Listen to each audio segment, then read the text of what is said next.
Hi everyone, how we doing? Um, sorry, I'm just yeah. Okay.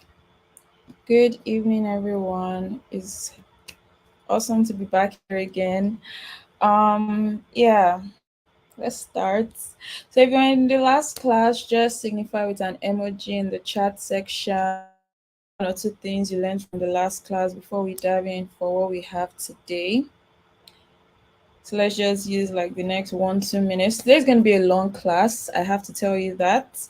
But it's going to be amazing. And I'll try my best to keep it as fun and as interactive as possible. And yes, we'll be having a quiz today again. So let's join early. Best to the quiz early so that we can get our scores. And it's going to be an awesome experience. Beautiful. Okay, Hebzibah, you learned about visual design. That's amazing. So that's one or two people, and we'll dive in. Let's say by 7:03 or 7:02. Okay, Blessing learned about UI design and its principle. Amazing. My screen is blurry. Oh my gosh. Which of them? My picture or the slides?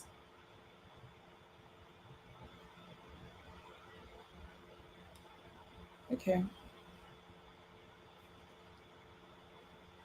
Awesome. So I need more people. Tell me what you learned. Just one or two things.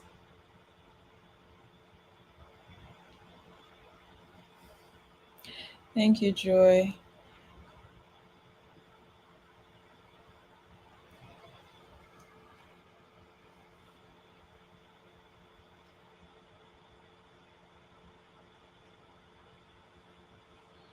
All right. So today we're going to be getting started with Figma.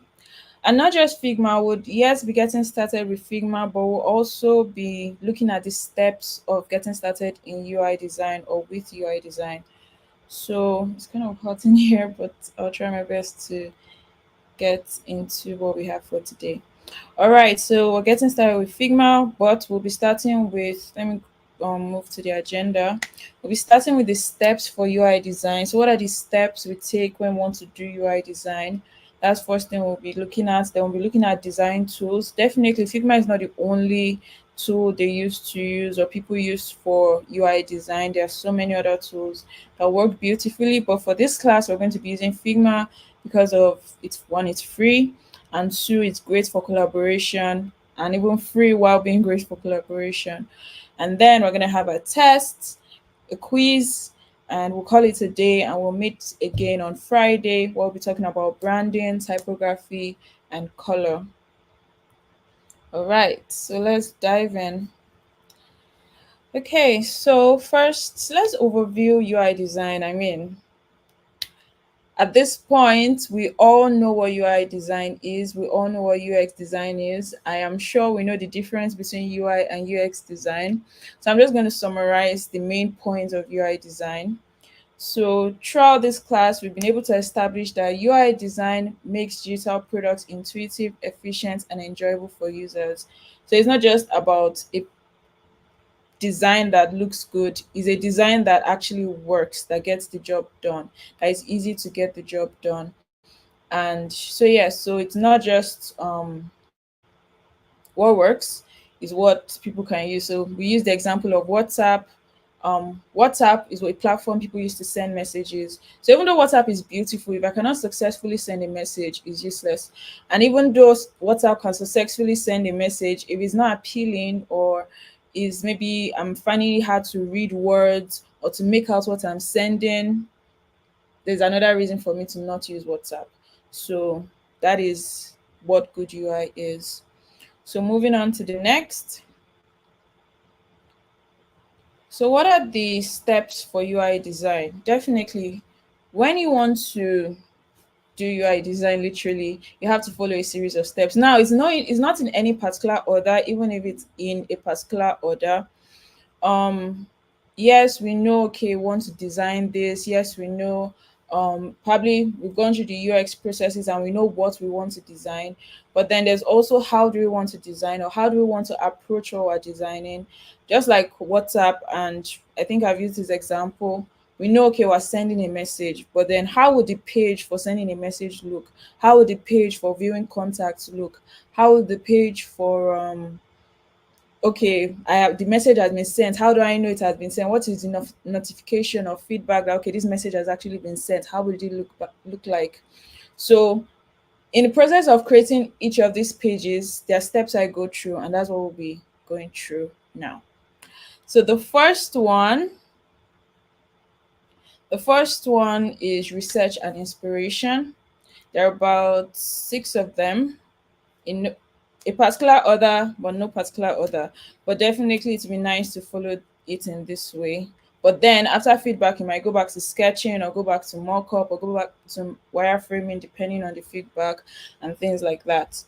So, what are the steps? First, research and inspiration, sketching, wireframing, mockups, prototyping, testing, and feedback.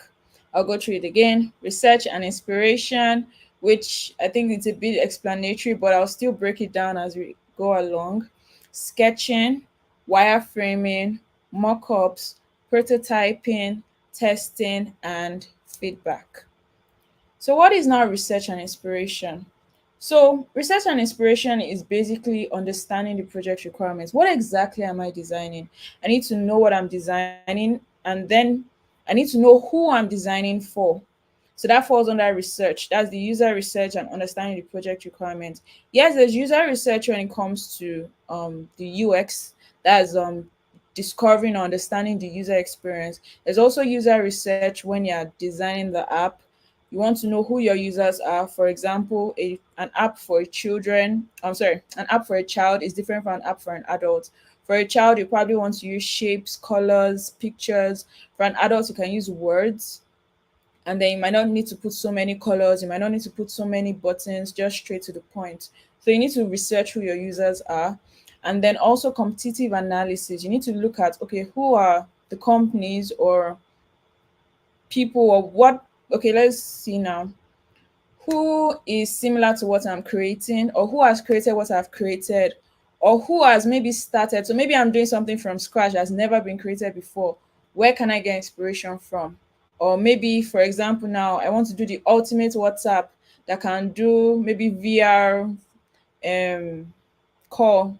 So maybe you call me, you see my hologram in your room, whatever, it look like ghosts. I want to do that WhatsApp, but it doesn't exist. But then I can still look at, okay, is there any platform that focuses on hologram, or is there any platform that focuses on VR?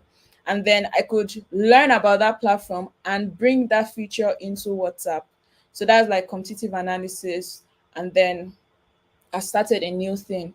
So, and then again, with WhatsApp, with the picture we have here, I can also look at Telegram, I can look at Facebook Messenger, I can look at Instagram message, and just say, okay, why do they, or why would somebody leave Instagram message and come to WhatsApp? Or is there any maybe issue they are facing using Instagram? Or maybe there's not even an issue. Why do they prefer to send messages on Instagram than to send on WhatsApp? And then I could say, oh, it's because of you can send picture or something, and then I just, okay, let me bring that feature into WhatsApp, and then my WhatsApp is better. So that's where understanding the project requirements, definitely what problem am I solving and what is needed for this project, understanding the user, that's the user research, competitive analysis, that's comparing with um fellow competitors, and even how can I be competitive, what will give me an edge in the market. So that's for research and inspiration. And then inspiration, definitely look at other platforms. I think I've explained that under competitive analysis. All right. And the next one is defining the information architecture. So when it comes to defining the information architecture, this is literally everything. Like, okay, what is going to be done on this app and what is the flow to get it done? So this is where you have your user flow diagram. This is where you have your information architecture diagram. We'll not be going deep into this, but you could always do extra research on this. So it's literally organizing the content.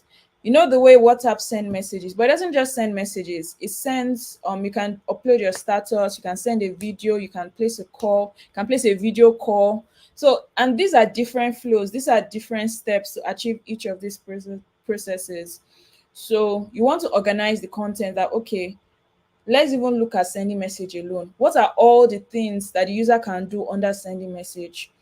And then let's look at status. What are all the things person can do under status? Under status, you can send a text, you can send a video, you can send a picture, you can even put stickers on your status. So those are different actions that someone can perform on a flow, on a, let's say, feature. But you need to organize it so you know, okay, what comes first. Or maybe, okay, they log in. After logging in, they enter their information, like maybe for, like for example, a food ordering app. Maybe after logging in, you put in the address of where you want the food to be delivered, a list of restaurants nearby you appear. You select the restaurants you want, you select the food you want, you even see the list of food, you select the food you want, you check out. When you are checking out, you choose, okay, how do I want to pay? Will I pay on delivery? Do I want pickup? Do I want dispatch? So those are the flows you really need to outline through sitemaps, user flows, different ways literally, and then just organize the content. Okay, this is what I'm creating on this flow, this is what I'm creating on this flow, this is what I'm creating. And then you can now proceed to sketch, which brings us to our next step. So this is the sketching. So I now know that, okay, first I'll log in, then I'll put in my information, or first I'll log in and then I see, okay, this is what I can, this is the next step. Maybe I'll search for a contact to send a message and different things like that. So now you understand the flow. It's easy for you to say, okay, for this flow, let's even create this page for it. Okay, login page. How would login page? The first step is login. Login page. How would login page look like? I don't know how it would look like at the end of the day, but I know that whatever I'm creating, login will need my username, login will need my password. So I'm able to sketch that, okay, username and password. Before I even think that, okay, let me make it beautiful, or what is the color of the brand, or what picture are we using? Are we using logo? Are we using picture? I just know I am collecting the user's name, I'm collecting the user's password. So I can sketch that screen out. Now I can sketch this on paper, or I could create a low fidelity wireframe, which is the image on the right on, let's say, like Figma or Sketch. And then that's just to give me an idea that, okay, this is what I'm creating. I'll still add flesh to it later, but I know a checkout screen looks like this. I know a login screen looks like this. I know a to-do screen looks like this before I even come back and say, like, I'm just putting everything. And then it's easy for me to rearrange, like, okay, because to spend a lot of time if I completely design and then I have to come back again. So it's just easy to, okay, let me even pour the information from my mind out. So I've poured all the information out. I know the architecture. I can now pick each section one by one and know that, okay, what are the important things inside this section? Pour everything out. Okay, username, password. Okay, I know they want version of version 1.0. They want whatever. Just pour everything out. The next page, okay, the list. I know to see list of food, they want to see the price, they want to see the rating. Just pour everything out and then you'll be like, oh, rating cannot fit here. Oh. Let me put it, when they click on it, they'll see the rating, or when they click on it, they'll see the description of the food. Okay, you will now notice that, oh, this name of the food is too long. Okay, let me describe it like this. Let it put dot dot dot. Like, you just have to just flesh it out, like just pour everything, have a skeleton. So that's where sketching, wireframing comes in, and tools you can use for this is Figma Sketch or whatever platform you want to use. And in this stage is where you create the low fidelity wireframe, or you sketch on your laptop, sorry, on your book, on paper or on a book or whatever.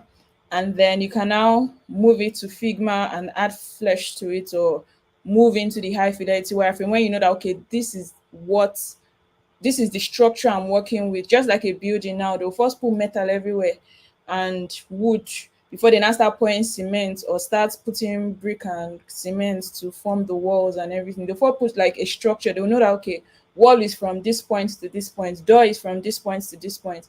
When they know where everything is, they can now say, okay, go and bring the wood for the door, or go and bring the I don't know, arc for the roof or whatever. So that's what this phase is about. So next is the visual design. So now we have the skeleton.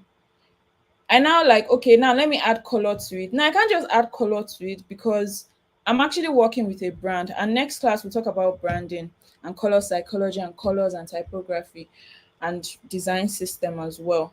So right now, so when it comes to the visual design, and we talked about visual design in our last class, we know steps of visual design and how visual design works to a good extent.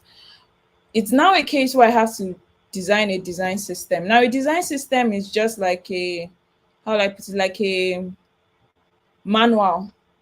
So it's a manual which has a section in Figma, but let's just say a manual. So on this manual now, when I say for every text, use this font. I did not send you to use this other font. This is the font I want you to use. So for your header designs, I want to see this font. For your footer, I want to see this size or whatever. And these are just options you can use to play around, but be guided. So for colors on this site, I don't want to, if it's blue and white, if I see green, you're already disobeying the branding, or you're already going outside of what we're supposed to create or what we're working with. Just like WhatsApp, that is, if you're using light mode, green and white. If you're using dark mode, I think gray and green, mostly gray and green, if not completely gray and green on WhatsApp. So if you now come and see maybe purple, is like, why are you changing the branding of WhatsApp, or where did you get this from? So that's kind of what the design system does. It guides you. And from the picture, we can see the typography, we can see the font, we can see, okay, when it is light, maybe it's not a thick font, this is how it looks. When it's a thick font, this is how it looks. We can see the colors, that okay, if there's a warning, this is the color we should use. If something is successful, this is the color we should use. And also here we get to see the grid system. So we get to see I think I'll also talk about grid later in this class. We get to see this is the constraint for your spacing and for your arrangements, like, and also to maintain white space. We mentioned white space in the last class. Don't pass this side, or don't pass this section of the screen. Whatever you're designing, try to put like this space in between so that everything is aligned, and then you now get to see proper hierarchy or proper arrangement or balance and things like that. So in the design system too, the grid system is mentioned. Cards, we also mentioned cards. You get to see, okay, this is the card design we're using for our design. You get to see, okay, this is the way buttons will look like.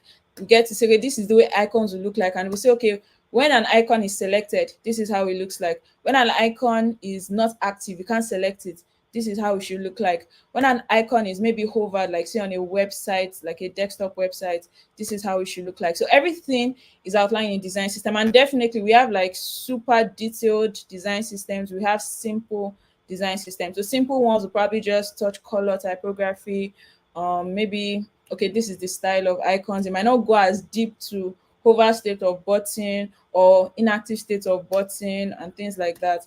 But it's very important for us to learn design systems. And I mean, as technology has advanced, it's easy for us to this thing, just maybe use a plugin or use a resource to just import a design system and probably edit it instead of designing from scratch and things like that.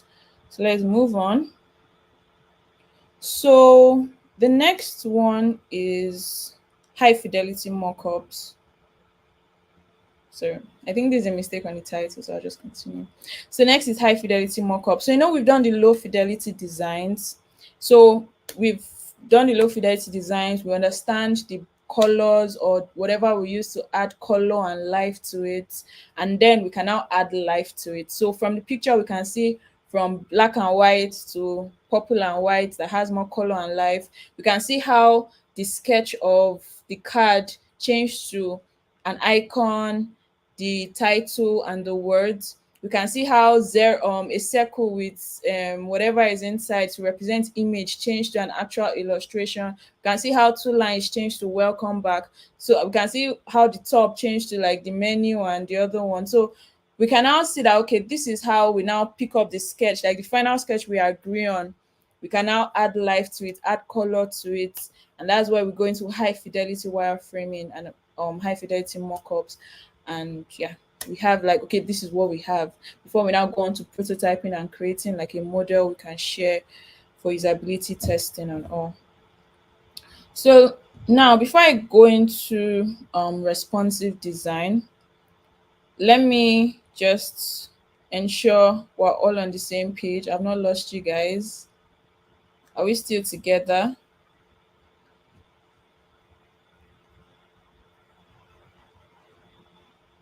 Okay. So I'll just assume we're all together. All right. So then is responsive design. Okay. So then is responsive design. So please ignore the title. I think that's a mistake on my part. We're talking about steps in UI design and literally following the flow in creating a UI design.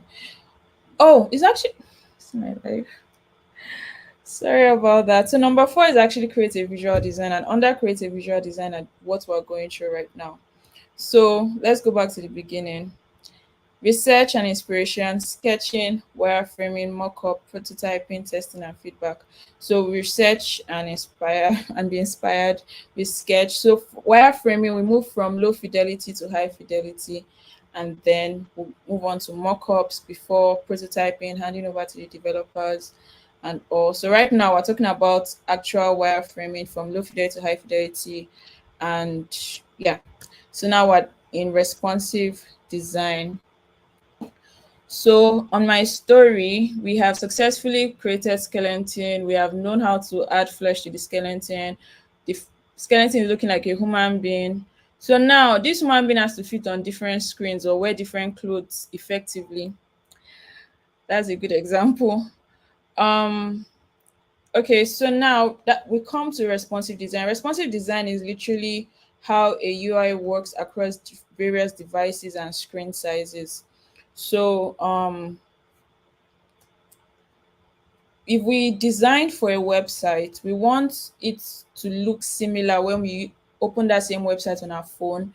We want it to look similar when we open that same website on our tablet, and then we want it to look similar when we open that same website on our desktop. Now, before we'll probably design one version of the website for the laptop, but when we open it on our phone, it's completely different, and then when we open on our tablets it's completely different. And with that you find out that you probably spend so much money, like developer will do version 1, version 2, version 3, but then you can actually just do one design, or do one design in such a way when you shrink the screen it actually rearranges easily, so you don't have to do different designs. It just rearranges basically, and then you still have the exact same content whichever screen you are using to view it. So that, I think that's the whole idea behind responsive design. So now with the pictures we have, you can see the designs in the desktop, you can see the designs in the tablet, in the phone. It's the same, but it's like it's shrunk. So now on the phone, you see only one icon is there. On the desktop, you see two. On the laptop, you see three. So that's how it works. You now see that something horizontal rearranged to be vertical. So you don't have to do a completely different design. It just has to be done in such a way it can just rearrange and fit perfectly. And then in Figma, you know how to do, we use auto layouts for that. But then you can just, and then it's easy to like just quickly, okay, let me do the mobile version, let me do the tablet version. And then developer to when he's designing, he'll just put constraints and be like, okay, when is at these constraints? So for whatever screen that ends up in that constraint, show this version and things like that. So that's kind of how it works. Then we move on to tools. So tools that are used for wireframing or Figma designs, or I said Figma designs, for UI designs, those are Figma, Adobe XD, Sketch, InVision, and a whole lot more, like as listed here. But again, as mentioned, we'll be using Figma for the class. Then, now back to my story. After sketching, after knowing what you're designing, after adding life, um now you want to create like a mock-up. You want to create something you can show your stakeholders, which is prototype. You want to create a model. Okay, so now this is where you actually prototype, literally.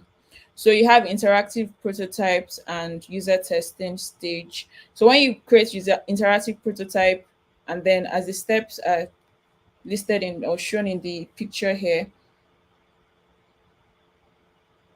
um you can now click. Now it's not a real click, it's just a click that, okay, what to show after I click here, or what to show after I select this, or what will happen after I click on this button, or what is this view when I scroll up. That's what the prototype shows. It's not like everybody in the world can actually use it to success. Like if I give someone a prototype of WhatsApp, they can actually walk through WhatsApp, but it doesn't mean if I send something on WhatsApp, whoever is at the other end will actually receive the message, because it's not developed, it's not programmed. And that's what leads us to the next stage, which is the handover and all. So here is just creating a model, and then with that model we can now have user testing.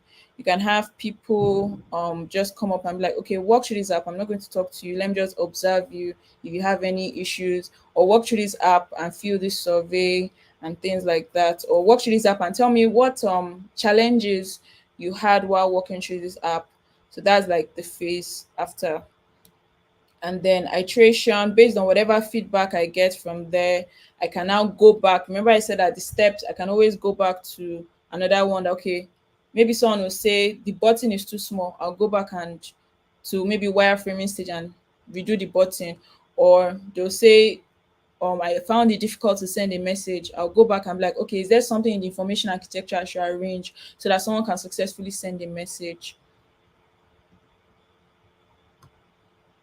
Then we now have the A/B testing. I think I mentioned this in previous class where Instagram has literally different versions.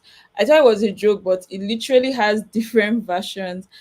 On my phone, the Instagram for one account, the way it looks is different from the Instagram for another account on the same phone. So I'm just gonna assume they'll probably do an A/B testing.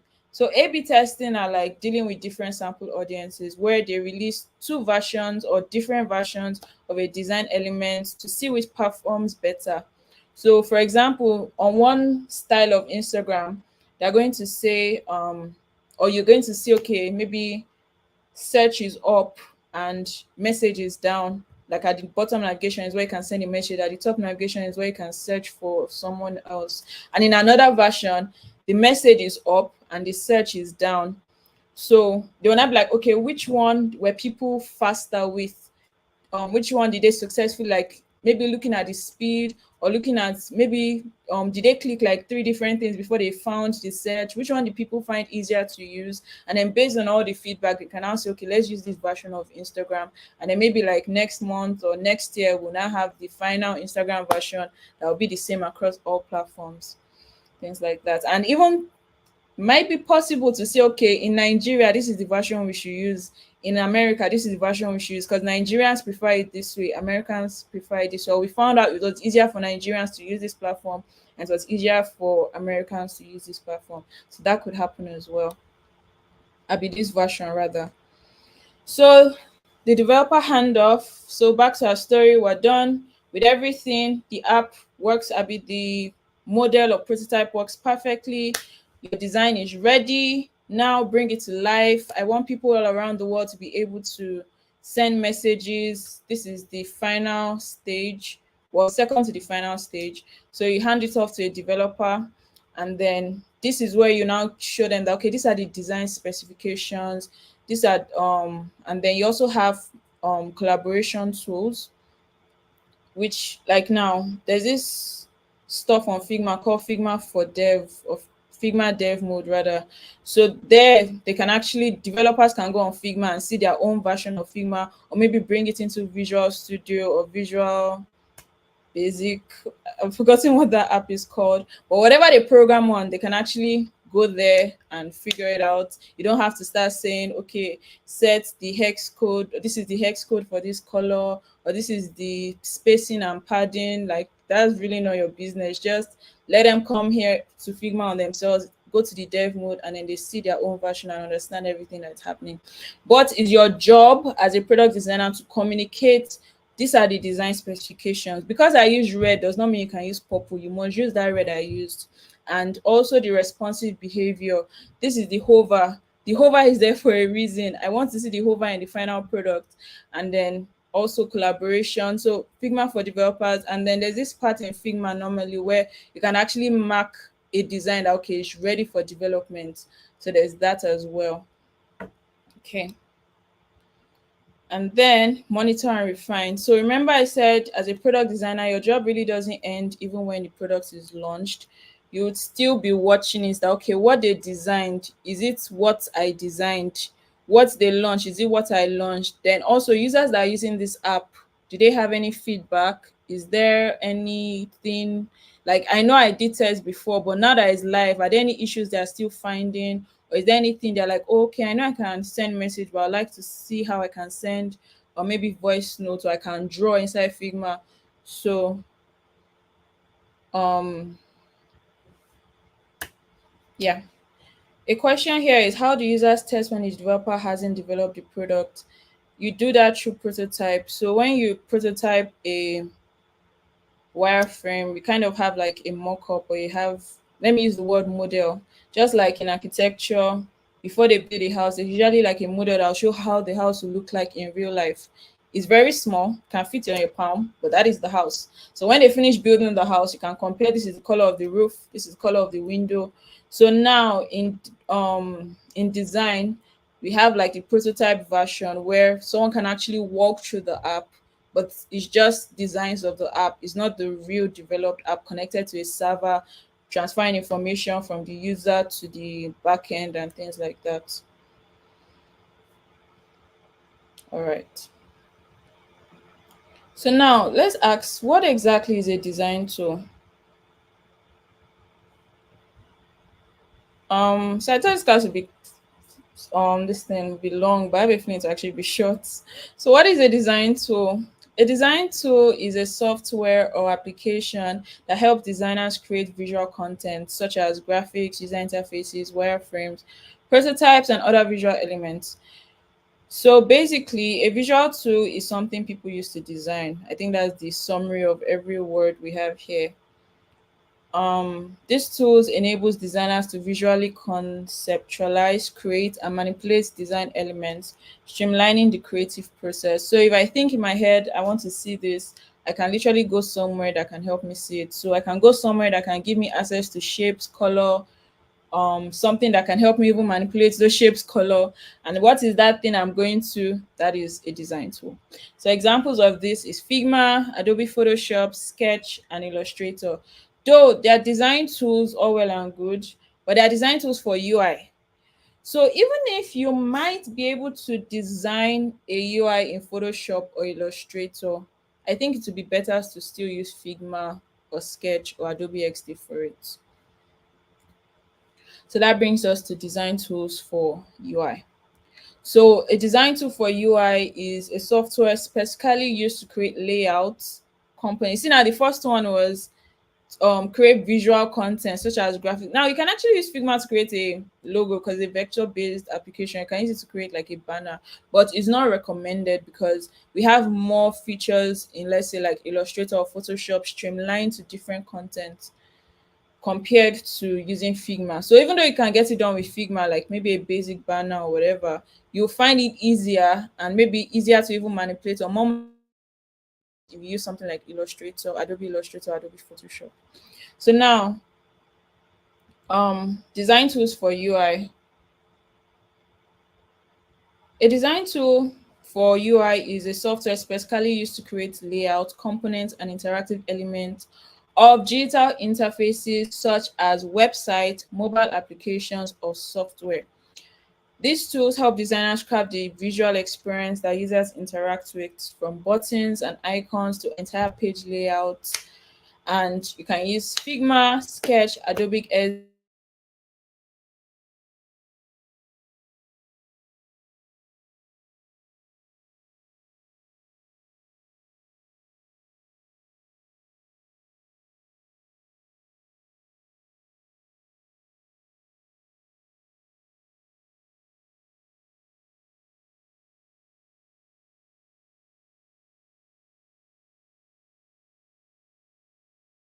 Just hold on. So now UI tools are mostly vector based. Let me just use the opportunity to describe pixels and vectors. So can you hear me?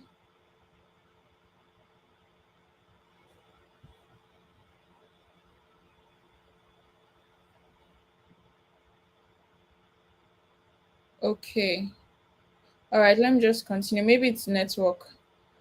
Um, all right. So UI tools are vector based, and let me just use the opportunity to describe what pixels and vectors are. So pixels are let's say tiny boxes of color that makes up an image, while a vector is like, how do I describe this now?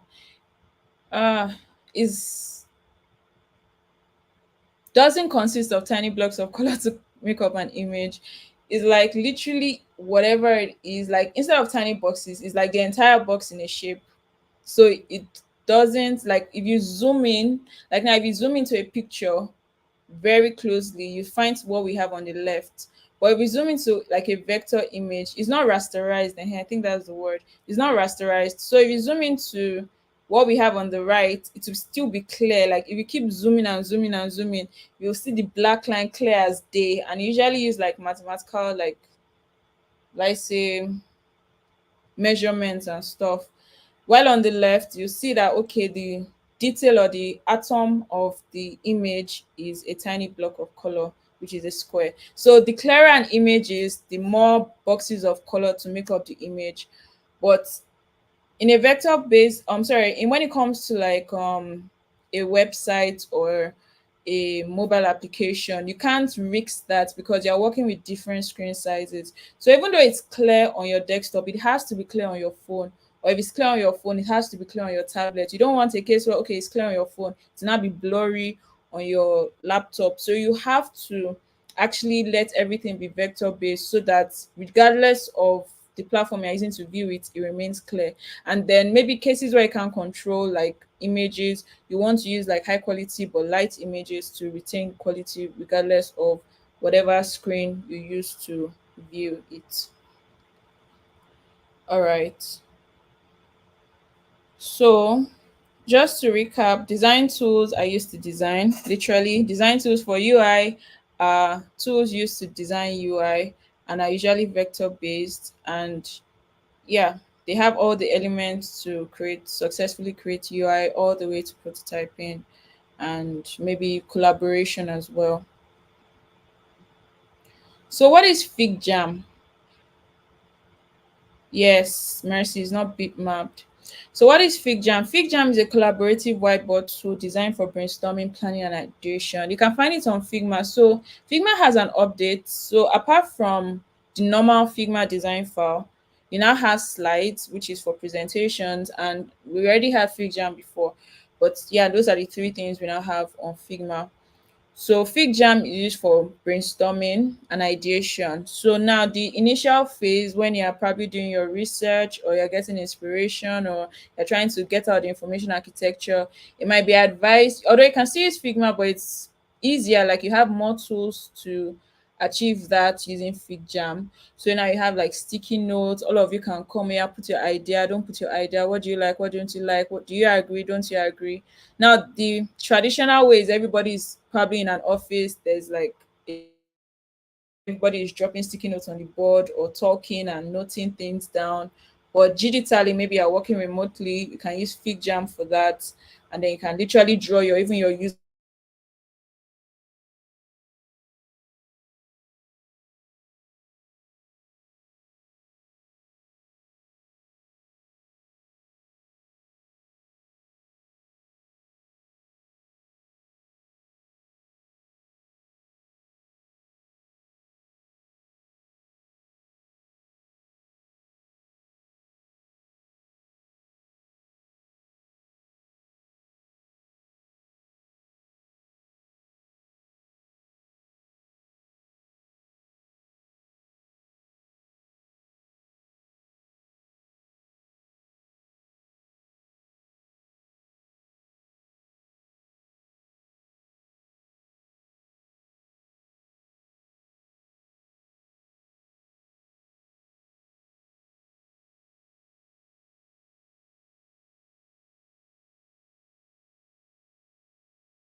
All right, so sorry. I think network is really bad today, but can you all hear me?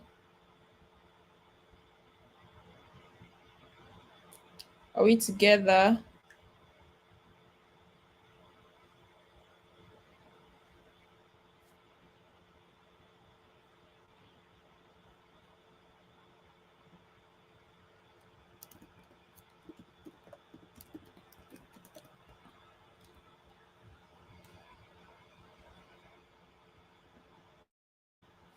All right, let's continue.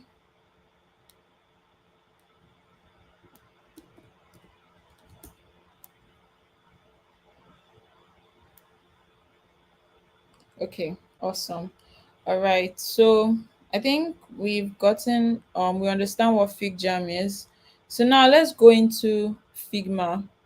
So we'll soon be going on a break. So maybe before then, let me just hear feedback. What have you learned so far? Do you guys have any questions before I go further? Because once we get started with Figma, let me not say the point of no return, like it's a whole different life. So can one or two of us just say what you've learned? And if there's anything you want me to recap on, I'll just do that right away before I proceed.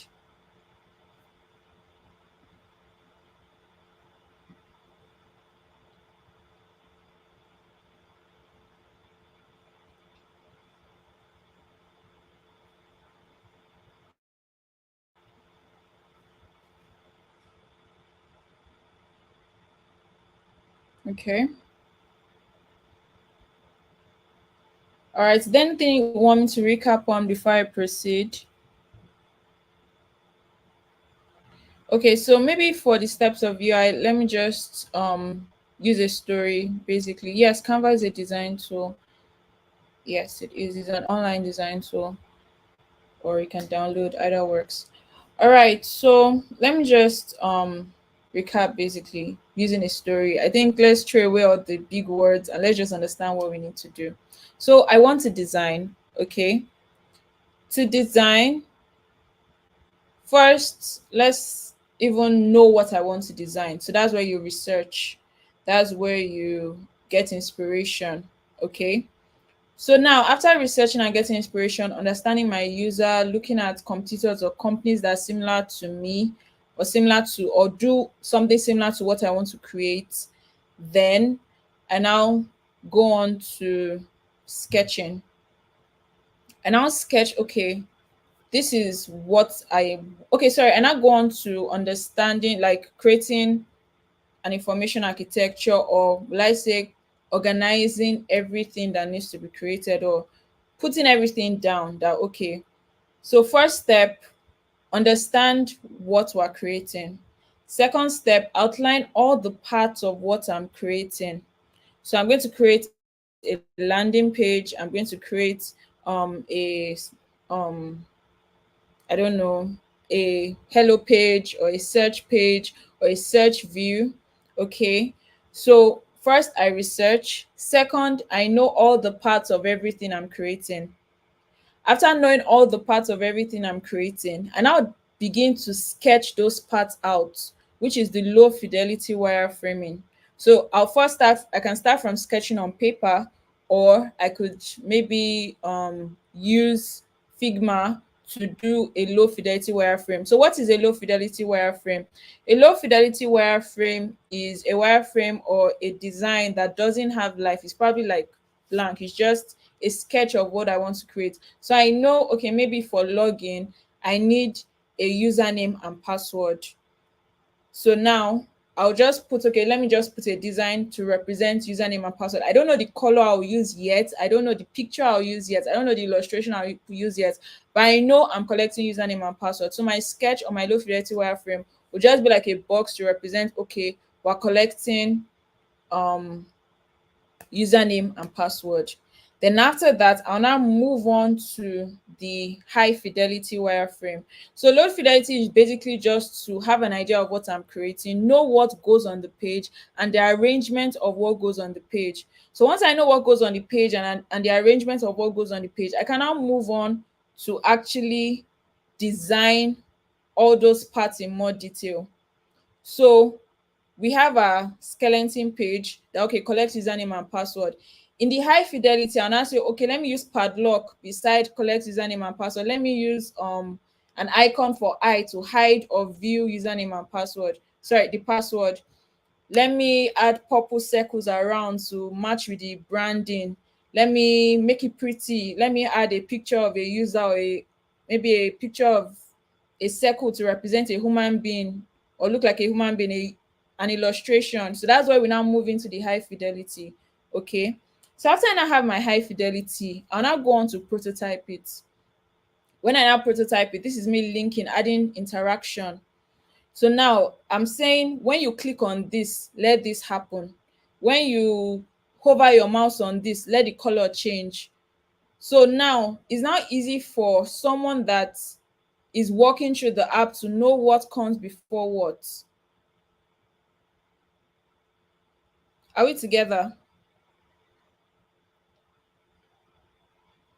Okay, so it allows someone that is going through the presentation to know what comes before what. So everything is linked. We now have a presentation, we now have something someone can walk through, we now have a model. Yeah, so let's remember research, outlining everything, then sketching, drawing out a skeleton or the same sketching, then adding flesh to the skeleton. So we're actually adding designs to it, then linking all the pages. So now I know the flow of 1, 2, 3. Now I'm linking 1, 2, 3 together so that when someone comes, they can actually walk through 1, 2, 3 and say, oh, okay, now I understand what I'm actually doing on this application. And then we now move on to testing. So we can test that phase, like we can test at that point that, okay, everybody go through the application. What should we add? What should we remove? Before I even give the developer. So once everybody has gone through it, they said, oh, add this one, remove this one. This password that is changing, I want this different color. Instead of using circle, use square. Instead of using this, use that. I said, okay, I'll go and adjust. I'll go and make all those updates. When we now have the final design, I'll now give the developer, bring this to life.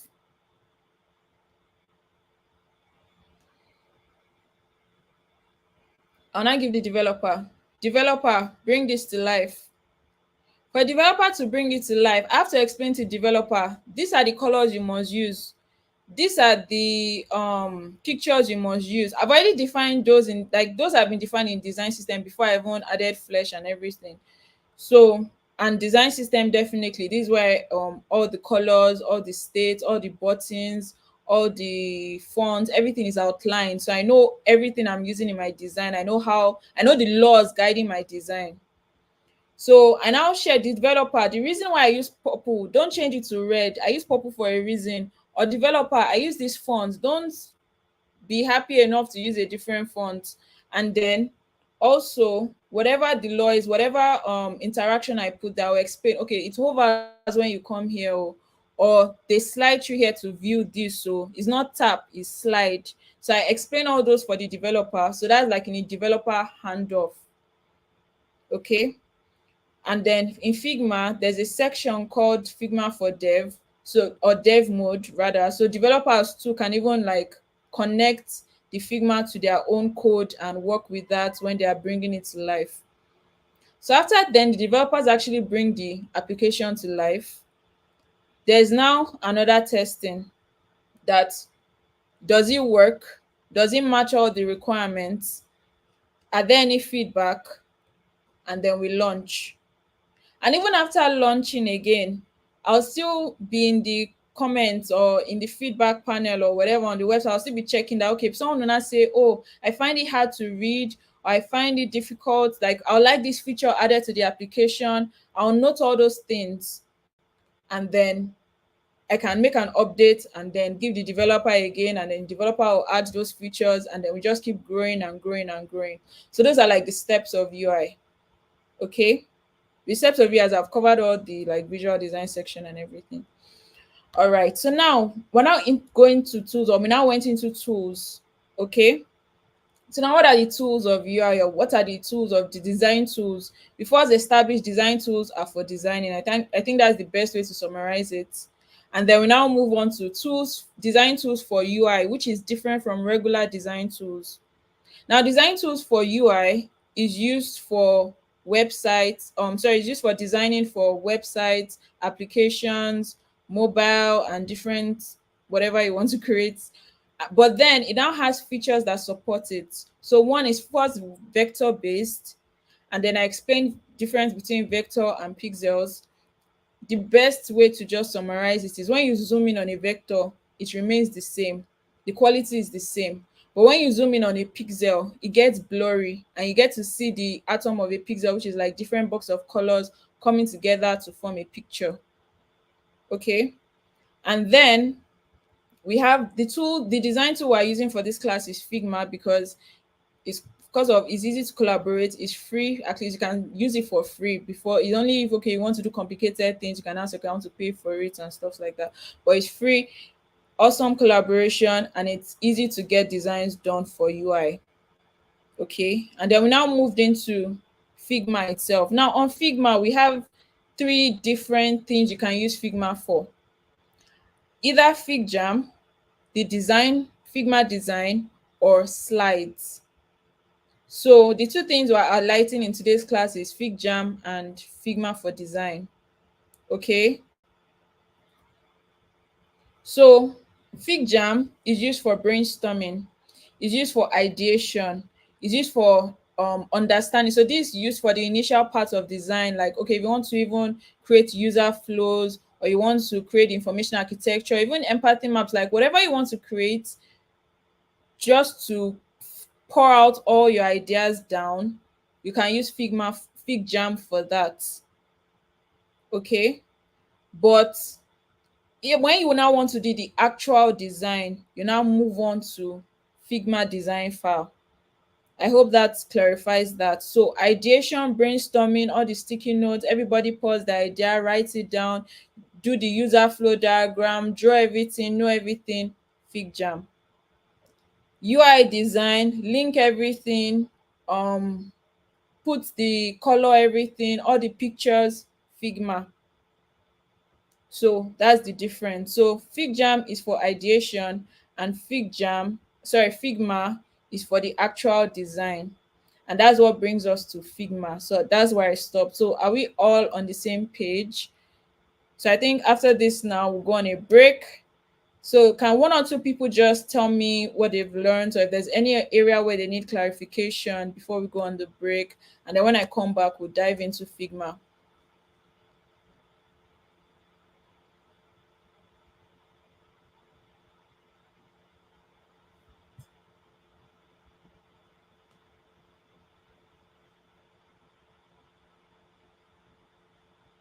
If you are to create a landing page, yes, like sketching is important.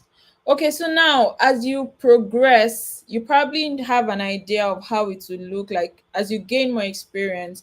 You know things by default, so you might not necessarily sketch. Like in your mind, you can visualize it and just dive right in.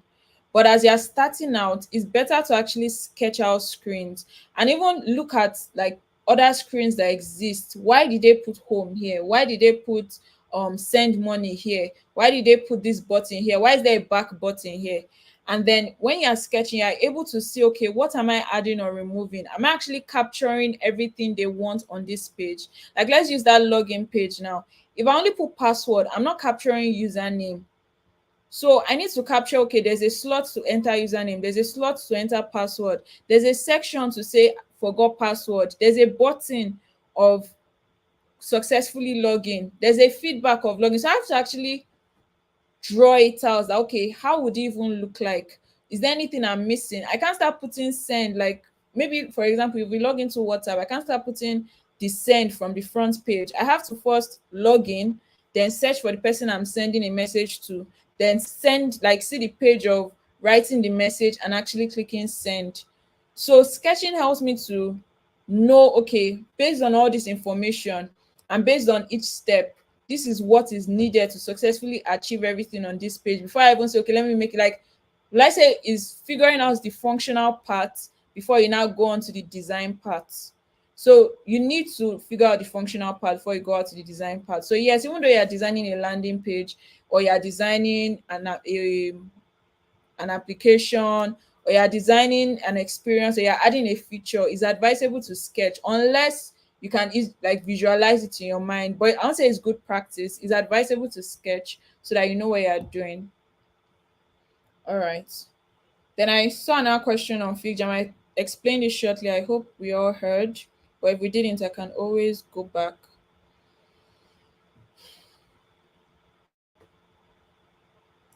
All right. Okay. So basically, when you link everything, you create like a mock-up. So let's say wireframes create mock-up. So let's say collection of wireframes joined together is your mock-up or your model. Maybe that's the way to put it. Yes. So mock-up comes in after, or let's say mock-up is what what you can walk through. After you have linked all the pages together, your mockup is what you can actually walk through, what is inside a phone, and you can click and say, okay, send message, or this is me sending a message after clicking on send, and then you see the feedback of a message has been sent.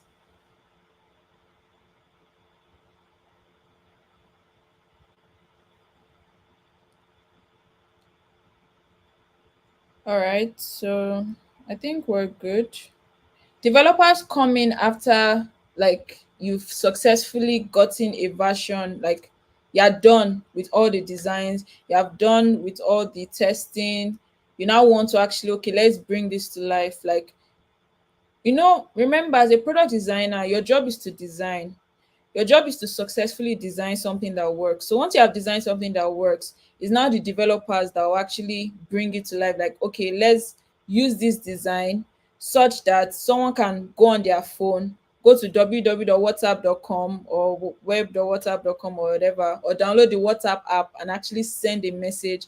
And someone in America will receive that message. That's what the developer does. So once you are able to create a model that, okay, this is how it works, a developer will now actually put everything so that everybody in the world, or whoever the users are, can actually use it to achieve the goal they want to achieve with it.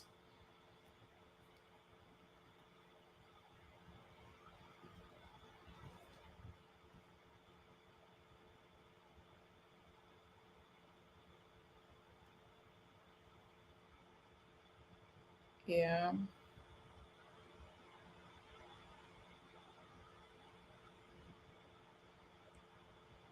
Yeah.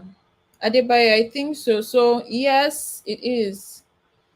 So it can't be launched until it's developed, but is what the developers will create and then it will be launched. So A/B testing is probably after development. Is not the product designer, because A/B testing is like, yes, you can use A/B testing on your prototype, but that's another stress entirely. Or it is, I mean, it depends on what you're building. If what you're building requires it, sure. So you can do A/B testing even before you hand over to the developer, and then you can do A/B testing after the developer has developed.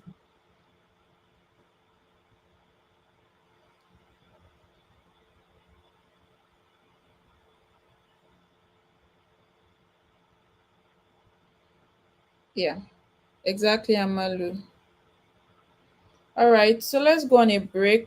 We'll come back after a few minutes and then we'll dive into Figma. Thank you very much.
Okay. All right. So we're back, and hopefully, network is going to be great for all of us. All right. So there were some questions before I left. Is responsive design almost the same as vector? No. Responsive design is not the same as vector.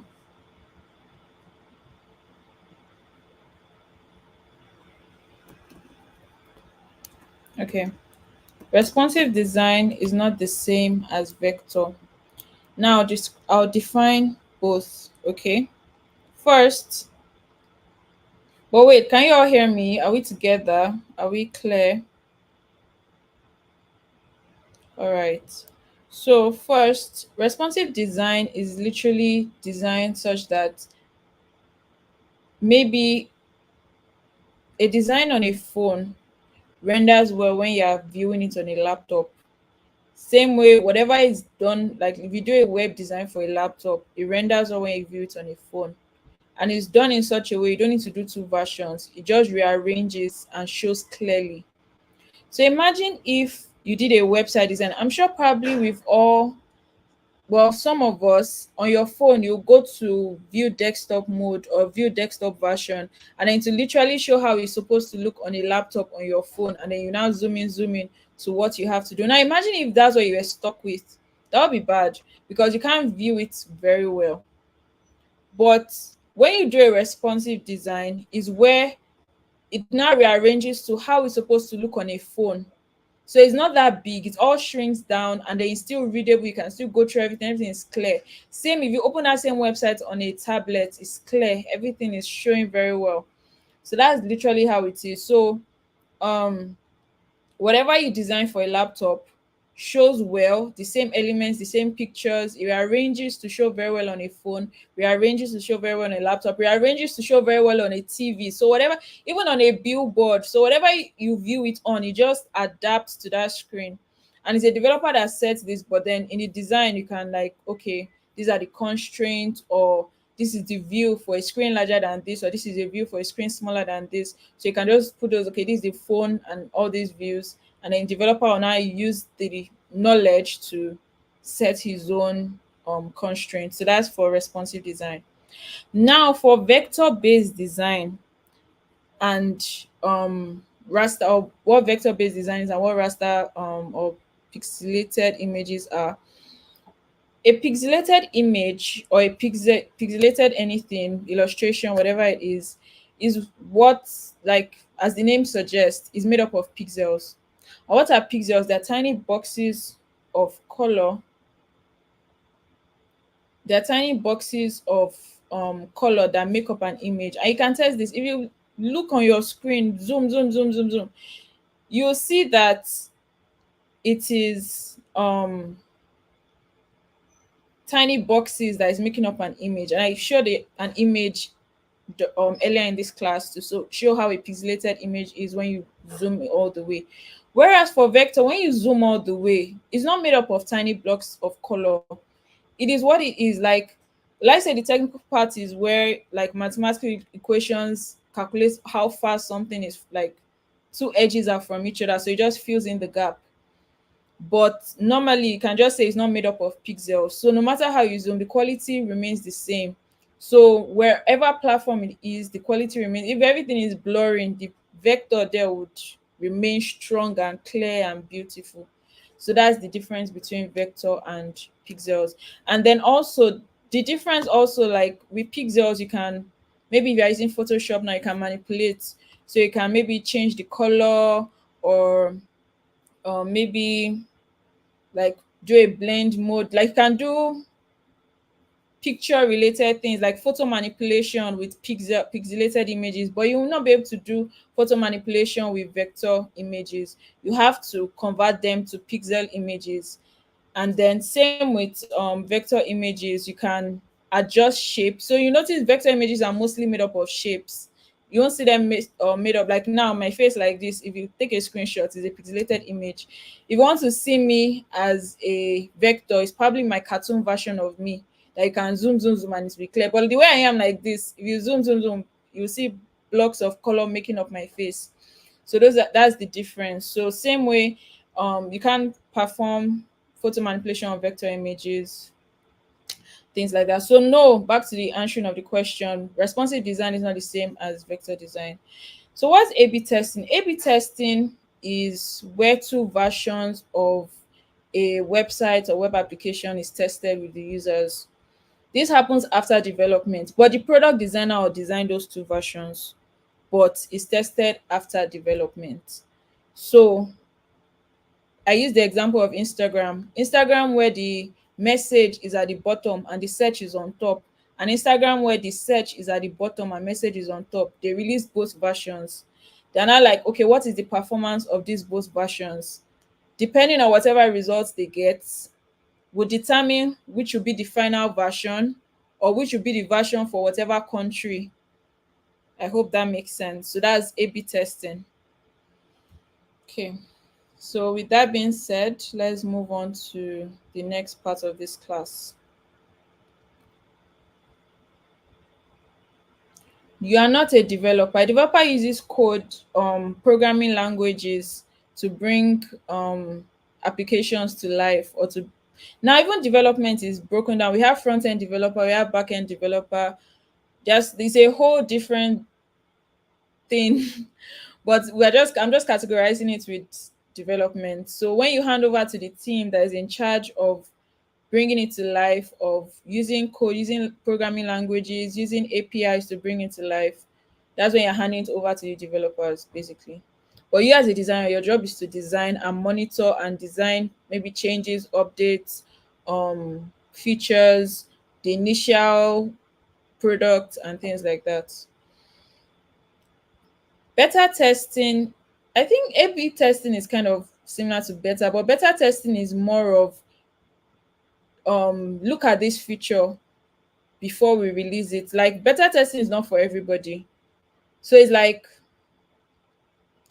there is a version of okay, let me even use Photoshop. There's a version of Photoshop everybody uses, awesome. And there's now a new feature we want to introduce on Photoshop. So I can now make Photoshop better that will have that feature. Now that feature might have glitches, that feature might be unstable, but is a feature we're still looking at. Is it a feature people can use? Is it a feature like it's just for testing basically? So that's the better version. It's different from A/B testing because A/B testing are two versions. Like now, the release Photoshop, I download a Photoshop. I'm seeing my name on the left. You download the same Photoshop, you are seeing the name on the right. That's A/B testing. But if you download Photoshop beta and you can now have the ability to either put your name on the left and right and they are testing it, that's beta testing. It's not the real product, it's just like a product that okay, test what we want to add or test this feature basically. So it's like a prototype that is developed for the public. It is not a prototype. A prototype has not been developed, so even though they are testing a prototype, it's not the real thing. It's just, and this one is not like for public. Like they probably tested the prototype in a controlled environment before they develop it. I hope that answers your question. And yeah, better like a prototype, but a developed prototype. Yes, I think that's the best way to put it.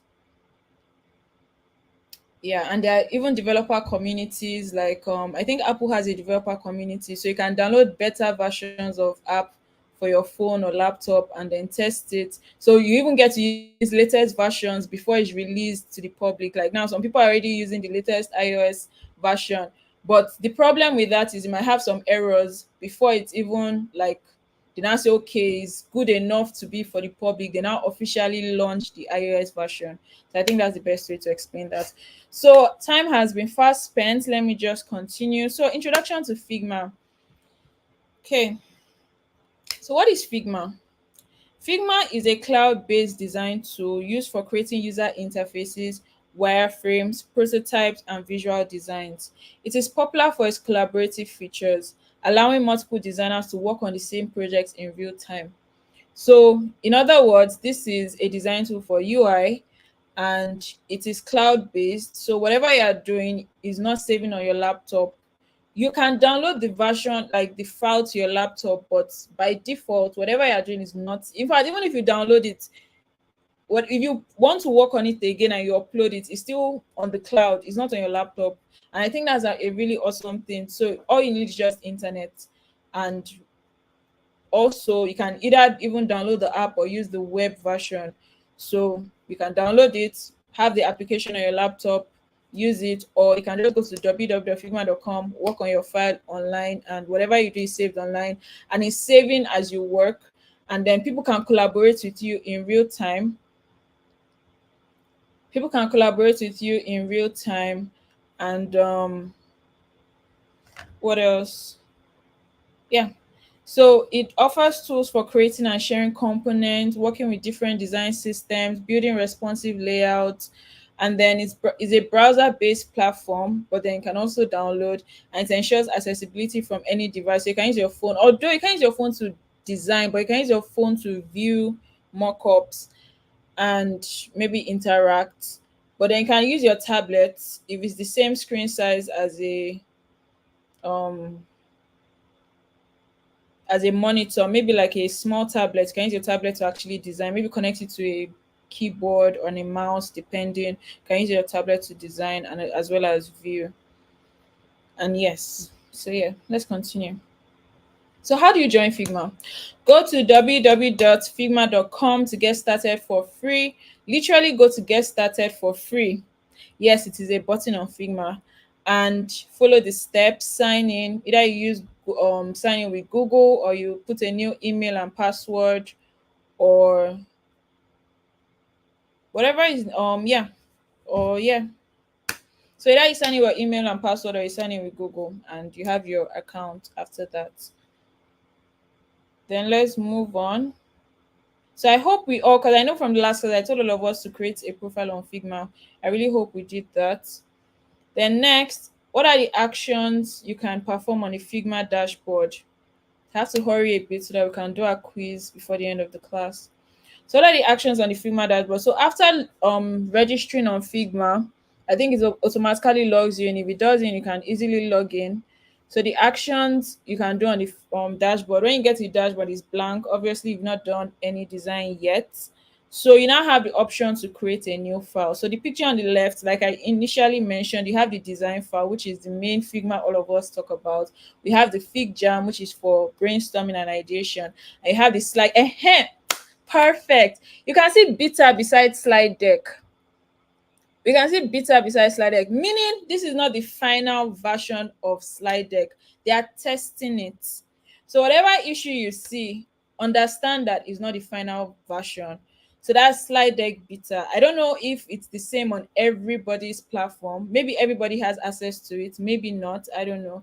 But this is to show that they are currently testing slide deck before it's a permanent feature on Figma. And if it doesn't work out, they can easily just remove it and say, this is something we're not adding. It didn't work out well. Forget about it. Do you understand? So what I mean by free is you're not paying. So Figma actually has a subscription model for teams or more features on Figma, but you have a free version where you don't pay a subscription, like a monthly subscription or a yearly subscription. So that's what I mean by free. You use your data. You have to use your data to access it, but it doesn't take a lot of data. So you just, so far you have an internet connection, you can work on Figma, or a good internet connection, you can work on Figma. Okay, so what are the things you can do when you finally log into the dashboard? You can upload, you can add a new file, import. Okay, so you can create a new file, either file you want, or you can upload from your computer, which is also import.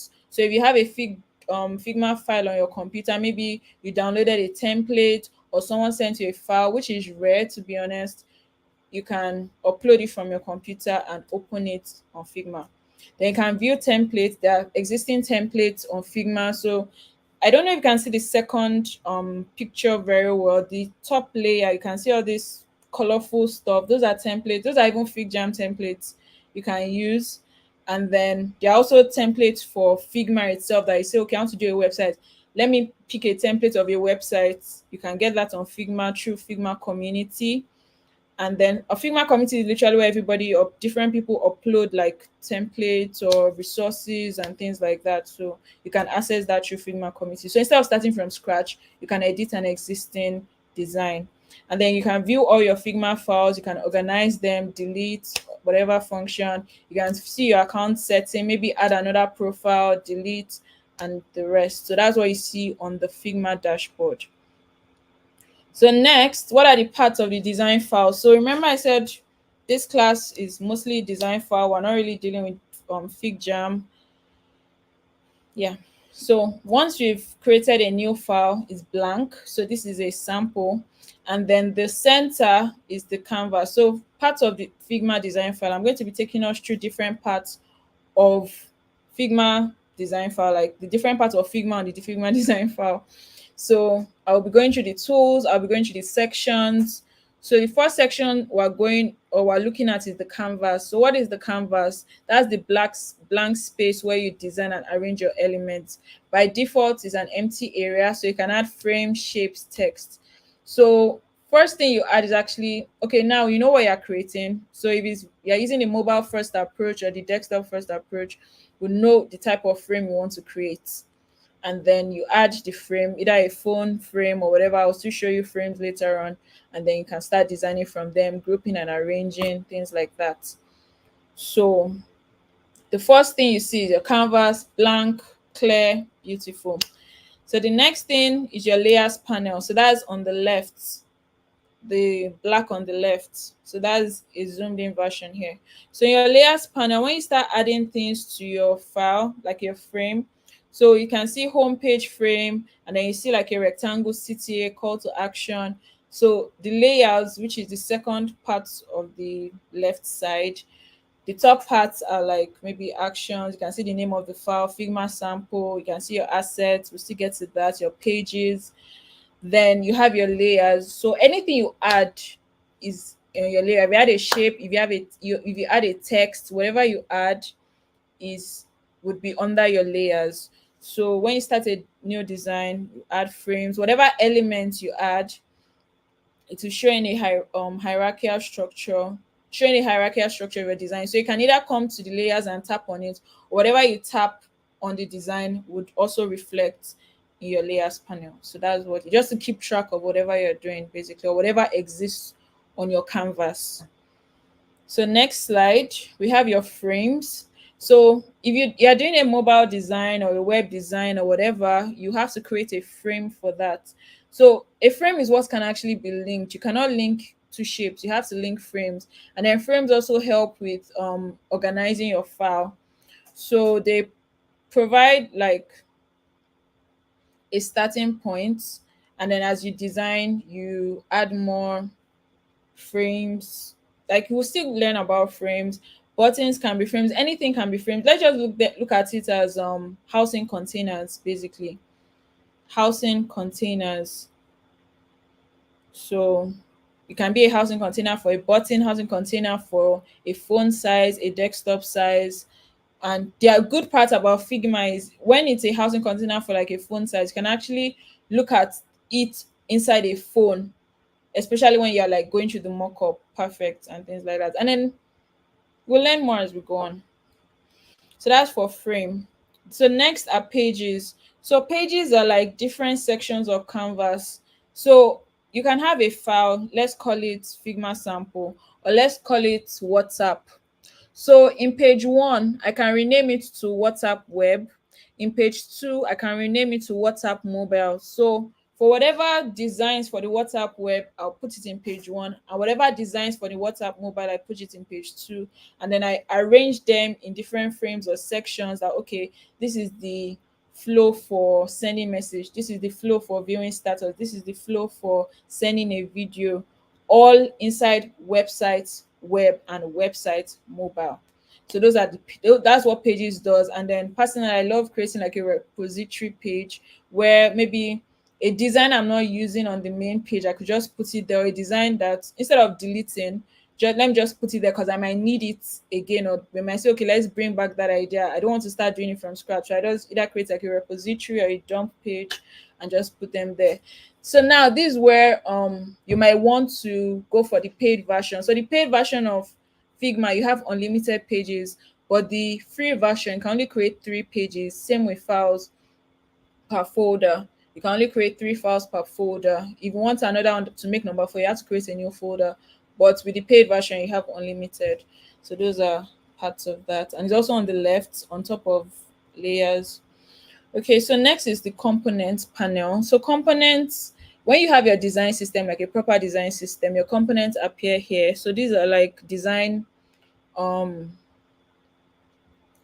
reusable design elements basically. So you can have your button there, you could have maybe a card design there, whatever you can reuse throughout the your designs, just make it a component.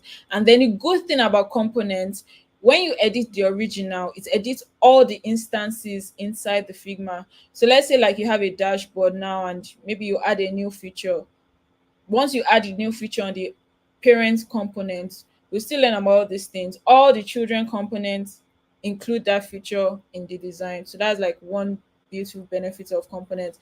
Like if I bring in a button component, if I want to change the color, like this purple, if I want it to be blue, all these instances, I don't have to start going to all the buttons and changing all of them to blue. All of them change to blue once I just change the parent component. So that's another benefit of using components. And then also it's great for prototyping too. So if I put like a hover animation on one button, all of them have it. So it just saves time basically. So next is assets. So assets are also like but I say elements or things you can bring in, like set of icons, set of shapes or variables. So you can have like media I say media kit, design kits. You can bring in, you can have like your icons, you can bring in, you can have your design system, you can bring it that cuts across different files. It's not just for one file, you can use it for different files.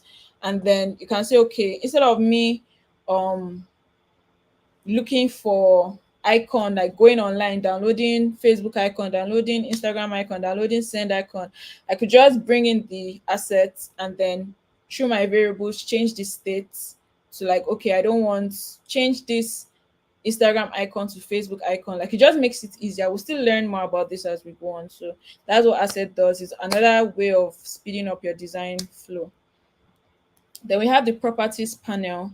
So there are two types of, or there are let's say sections of the property panel. We have the design and we have the prototype. So there are actually two images, one on the left, the one on the right is split into two. So the one on the left is the prototype. So that's where you have interactions, like if you want to link it. Now this is when you're creating the final mock-up, like okay, this is the how what will happen when I click here, what will happen when I slide and stuff like that. So all this is managed in the prototype section of the design flow. If you remember the canvas picture, that's on the right. The section on the right, you have your design and prototype, and then design, that's where you have all the design. If you want to do alignment, you can see the first row is alignment, angle, shape, layout, appearance. So this is where you adjust everything. You can see the third picture, colors, layout, grid. For spacing, if you want to export, you can export as PDF, export as PNG, export as SVG. Those are types of images. So there are different types of images or file types basically. So that's what you can achieve with the design panel and the prototype panel. So these are like how you manage elements that are on the screen or in a frame on your canvas. So you have settings for if you want to change the font, you want to change the color, things like that. You find that on the properties panel. And then if you also even want to play your presentation, you can do that. If you want to share with people, if you want to collaborate, like maybe because even in Figma you can have like a group call, literally a voice call. There's no video, just voice, and then they follow whatever you're doing. You can spotlight yourself. We'll still see all this, and as you grow to, you get to see all the features on Figma, things like that. So that's in the properties panel. And then we have the Figma tools. So the Figma tools is everything, like all this here are what we build on. So the first one on the extreme left, I'll work from the left to right. So extreme left is like your cursor, and then also like the hand tool. You can press spacebar for hand. Hand is for you to drag around because the canvas can be really, really large at the end of the day. So use that to move around. Then the frame is for selecting frame. The third one is for shapes and images. The fourth one is for pen tool. If you want to draw manually, then you have your text, then you have comments. Like if you want to comment and someone else to see the comments, then you have your plugins. We'll get to plugins, and then you see that slider. That's the slider to move to the developer mode or dev mode. So you as a designer, you can also see from dev mode. I don't like if you want to, but those are like the two versions of Figma as well. I'll still run through. I'm just trying to run through, and then we'll go back. I'll I'll still recap. I'll still recap. All right, because we don't have so much time, but I'll still recap. Let me just run through this, then I'll go back. Let me start again. So Figma, I think we all understand what Figma is, right? At least from the basic, at least starting from even joining Figma, we have an idea what it is. Then after joining Figma, there's like the default view, which is, let me say, the dashboard. Okay. So from the dashboard, you can create a file, different files, and we're creating a design file, which is like the main parts. We can create a FigJam board, which is for ideation, but we're creating the main file where you do the UI design. So that's what I'm building on, where we do the UI designs. Okay. So now when you open it, the first thing you see is the canvas. All right. So this canvas is like, look at it as a drawing board. This is where all your designs will be, the drawing board. Okay. And then we have like things we can use do to add things to this drawing board or manipulate things on this drawing board. And those are the things I'll be explaining. All right. So we can see the black on the left, can see the black on the right. At the bottom too, there's another black, which is the tools. So that's the new view, and that's what we're working with. All right. So first is layers panel. Whatever you add to this artboard or canvas would show in the layers, but if I add a text to show, if I add a frame, everything will show. So that's the layers panel. It just stacks everything that is represented in the main canvas. Everything, it stacks it. If I create a group, you see drop down to view everything represented. Okay, so that's for the layers panel. Then we now have the frames. The frames are what houses the designs.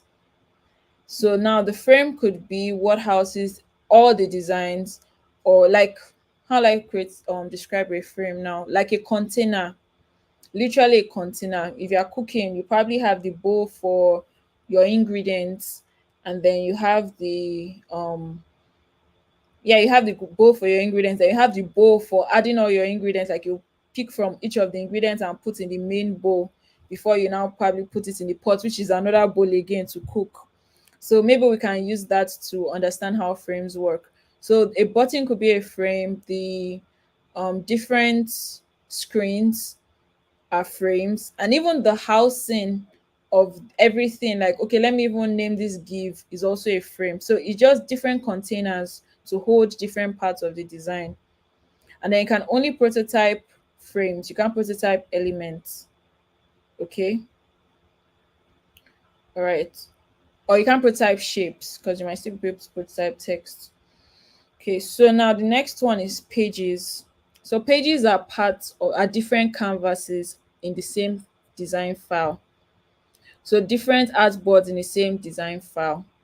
So now you can have a page dedicated to web design, another page dedicated to mobile design, another page dedicated to, let's say, maybe designs I'm not using, or ideas, or mood board, like just a page, or a page for anything, or maybe like images. You can have a page dedicated to anything. So these are like different canvases for different functions. So that's how pages work. So you can be in a page, do all the designs, even all the way to prototyping it and viewing the mockup. You can have a page for that. And on another page, when you prototype and view the mockup, is the mobile version. So that's how pages work. They're like different areas or different categories of canvas. I hope that's clear. Then the next one are the component panel. So now component panels are where you can have access to reusable things. So now you know you're designing, imagine you're designing a very large screen. You can't start designing things from scratch. Okay. So a component panel speeds that up for you and says, okay, when you design one button and make it a component, you can keep using that button, and when you like maybe when you're done and they're like, oh, I want to change the color of that button to, like, for example, the button we have here is purple. They're saying they want to change the color of that button to blue. Instead of now going to all the buttons one by one and changing them to blue, you can just edit the parent one and all of them will just change to blue. So that's how components work. It's amazing for dashboard designs, for menu designs, for reusable elements basically throughout the design. It could be card, it could be button, it could even be text or header, things like that. So that's what it's for. And if you are maybe you want to start designing for light and dark mode, like, it just really speeds up the whole process. Then next is your assets. So assets are like, I don't call them plugins, but they're like things you can use to also influence your design. Now you create um components, but you don't necessarily create assets. You just bring in an existing package of assets. Now, what could be in an asset? This could be icons, this could be shapes, this could be anything really. Okay, this could be design system components. So instead of you having to do them from scratch, you can just bring it out from, like, you can pick an asset and then select an icon, and then when you have an instance of that icon, you can just go to your design panel and just change the icon from there. You don't have to go online and start downloading another icon. So asset also contributes to speeding up your design flow. But when we get to the practical, we'll see more of this and we'll understand better. So I'm just trying to introduce, just familiarize yourself to the different sections of Figma. Okay. So the next is the properties panel. The properties panel is the actual design side where you can either design or prototype. So there are two sections, design and prototype. At the top part is probably where you want to share or present, or maybe have a call with your teammates or collaborate with your teammates. But in the design place, that's where you can change the color, change the text, change the text style, align it, like putting all the stuff we learned about alignment, grid, hierarchy. These are where we would actually find what to do. This is where we can export. This is where we can do stuff like that. Okay. And then the prototype is where you can add um this is where you can link everything to have your, like I said, for the architecture, you can have your model. So in order to have an application that someone can actually walk through, you have to link all of them. And how do you do that? You do that through the prototype panel.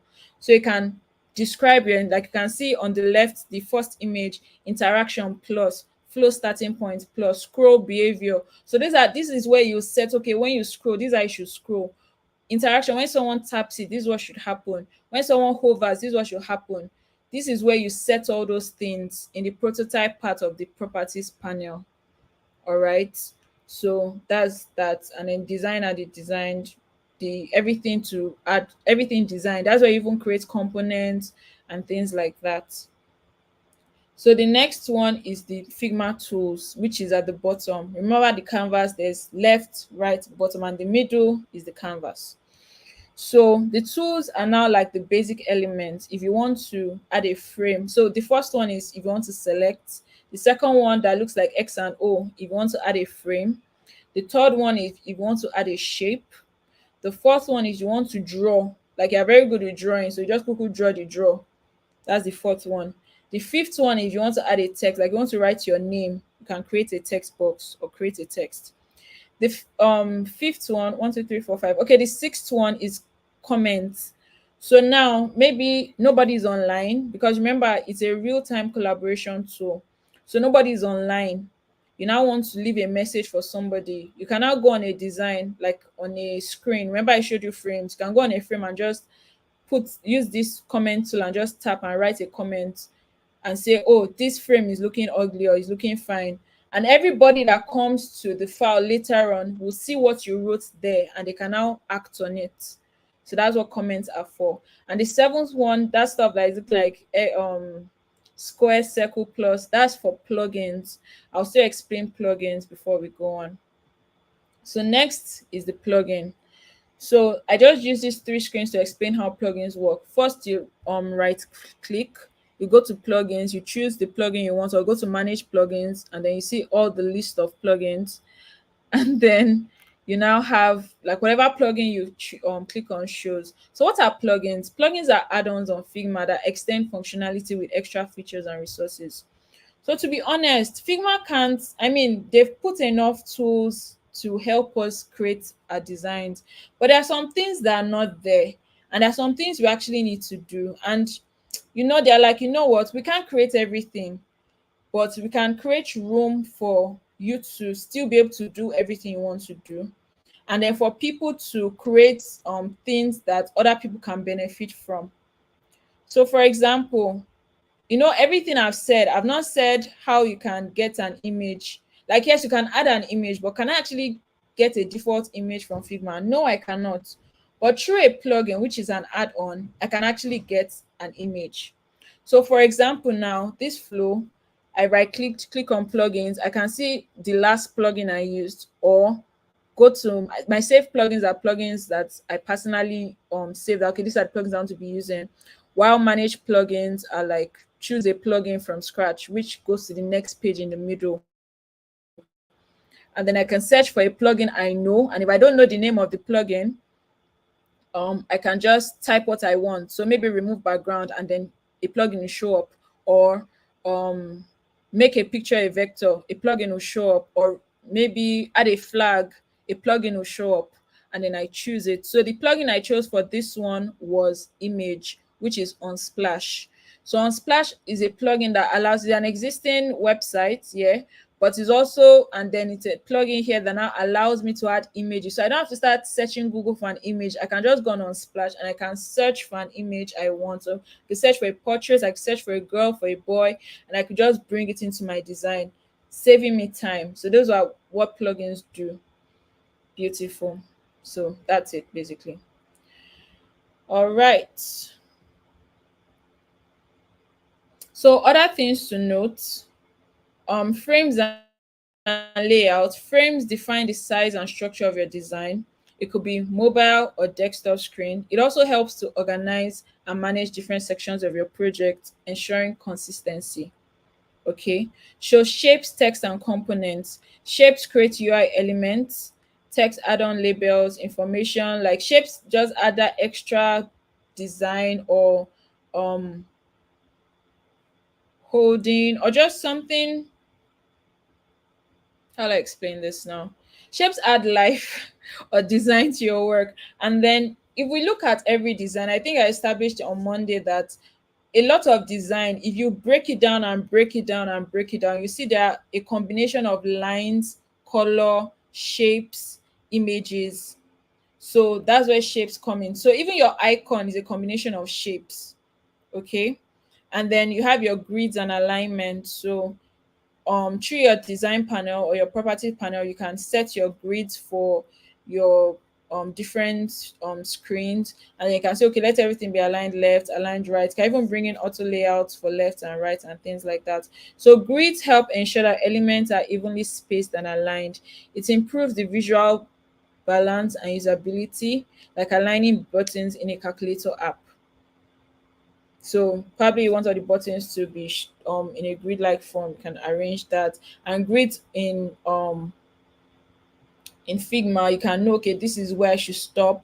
This is where I should begin. This is where whatever I'm stretching on the screen, I must not pass this, so that the white space is even all around, things like that. So Esther, is a plugin an emoji? No, but you can have a plugin to be able to input emojis. So that is there. And yeah, you could have a plugin to maybe input dummy text. Like if you don't have words for that section, you can just put in lorem ipsum.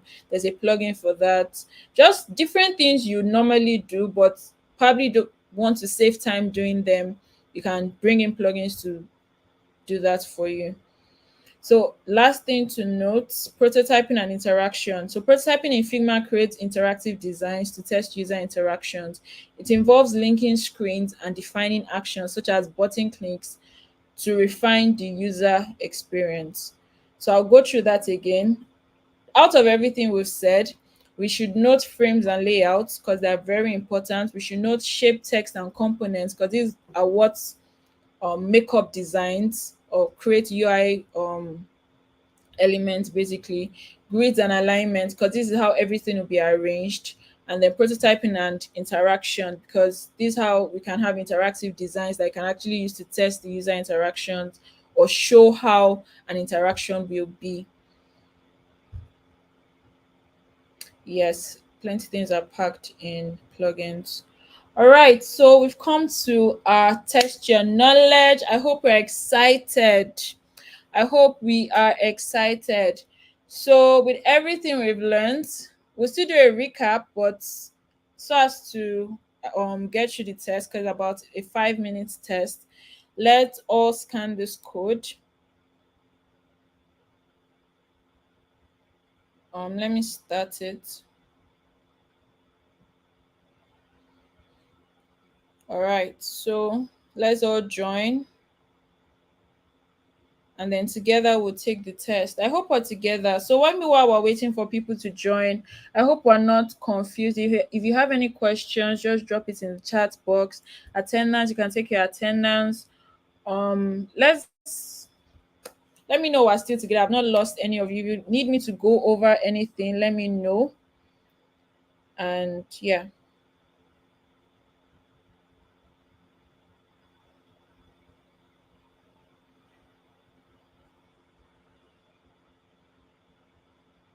And you can scan the code. Use your phone.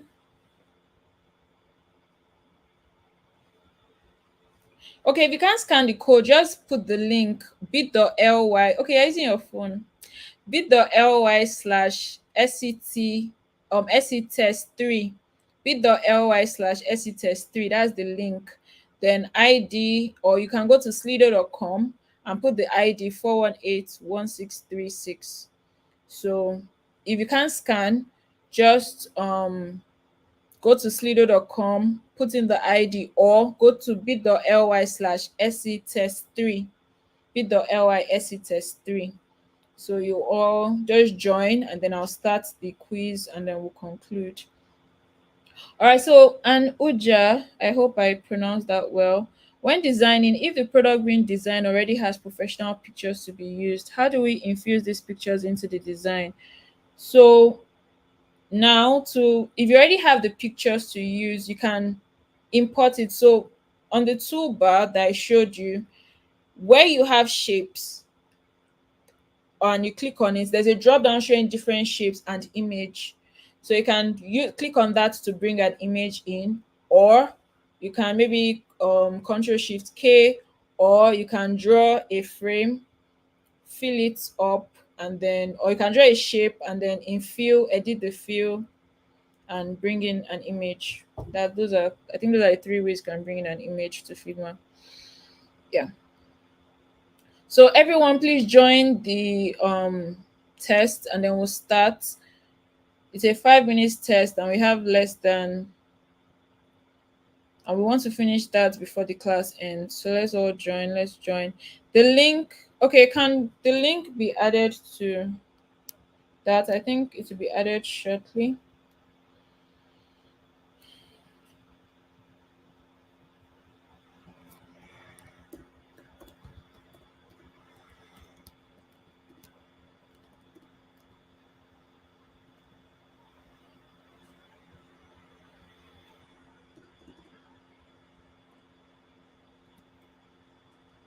Let's all join. I'll be starting the quiz shortly. It's the same way we joined last on Monday.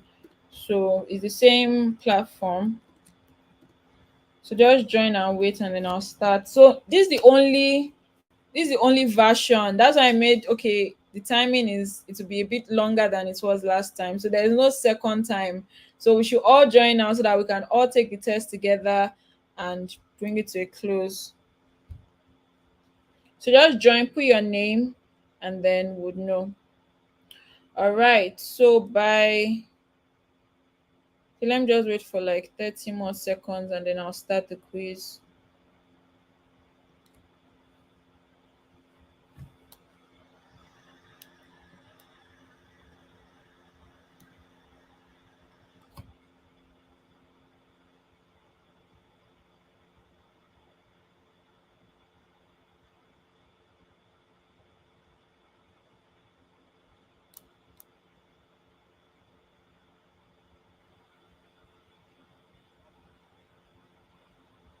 All right. So I'm going to start it now.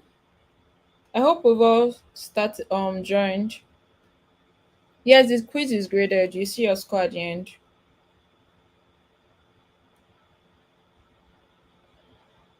All right. So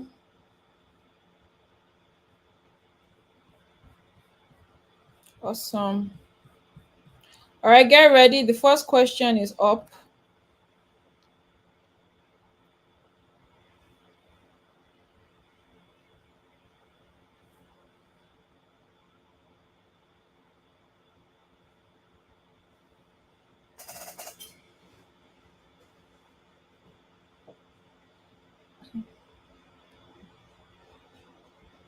What is the purpose of wireframing in UI? Is it to create the final visual design? Is it to define the basic structure and layout without focusing on details like color and typography? Is it to add animations and interactive elements? So the wireframing here is low fidelity. The wireframing here is low fidelity wireframe, not high fidelity.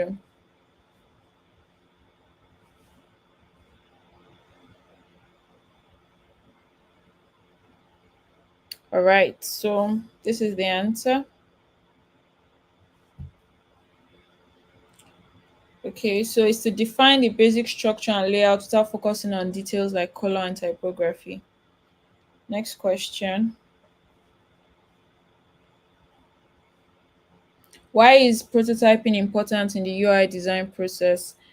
Is it that it allows users to experience the interface before it's fully developed? It helps create the design system, or it is used to export design assets for developers? Why is prototyping important in the UI design process?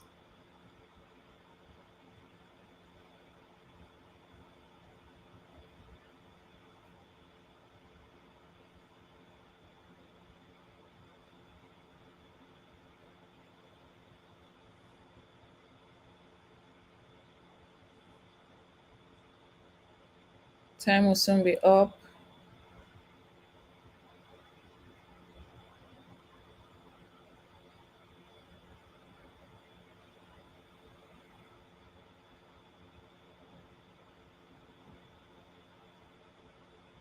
Okay, so this is the answer.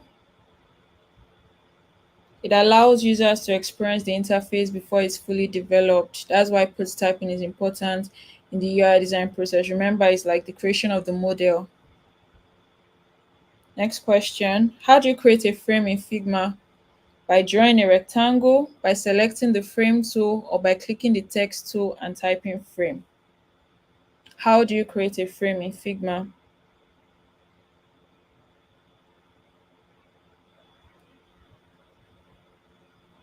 I think this is a very simple question.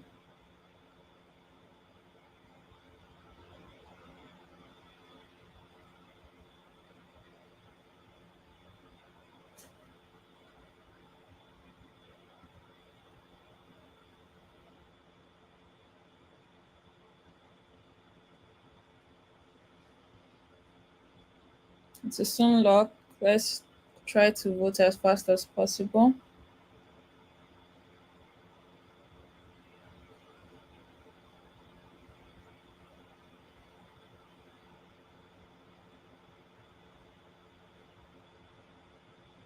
Okay, so definitely by selecting the frame tool. Remember I showed you the tools in Figma at the bottom. So the frame tool is the second one. So that's how you create a frame. Next question. What's the function of components in Figma? To create reusable design elements that can be updated across multiple instances, to apply filters and effects to an image, to define the layout grid for a page. What is the function of components in Figma? Remember, components are okay. If I tell you, I'm already telling you the answer. But it was similar to assets, but it's different. So I think that's a way to point it out.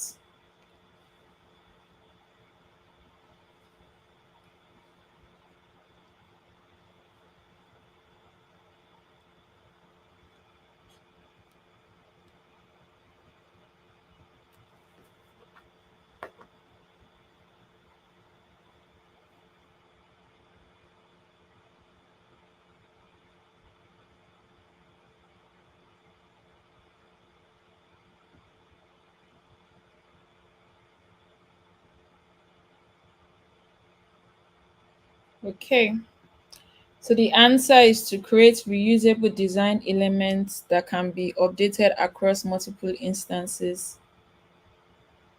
The final question, how do grids help in UI design? I think I answered this towards the end.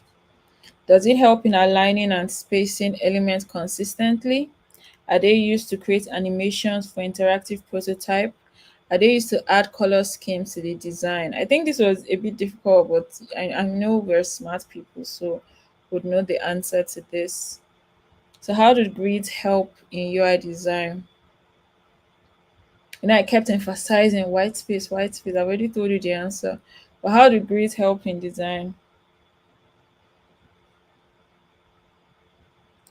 Let's vote quickly to soon go off.